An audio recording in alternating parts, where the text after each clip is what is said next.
बिस्मिल्लाहिर्रहमानिर्रहीम। अस्सलामु अलैकुम वरहमतुल्लाहि वबरकातुहू। बड़ी से बड़ी परेशानी के लिए नमाज इशा के बाद पढ़ लें और कमाल देखें। पढ़ना है रब्बना तकब्बल मिन्ना इन्नका अंतत तव्वाबुर रहीम। हर दुआ को कोशिश करें कि 33 मरतबा पढ़ें।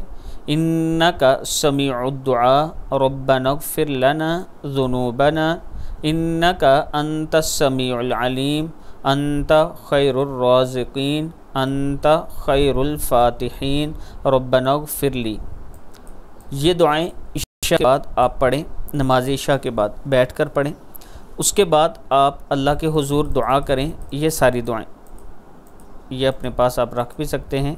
ये दुआएं आप इशा के बाद पढ़ें और फिर अल्लाह के हुजूर दुआ करें कि अल्लाह ताला आप पर करम फरमाए, आपकी परेशानी को दूर फरमाए। तो अल्लाह ताला ज़रूर करम करने वाला है।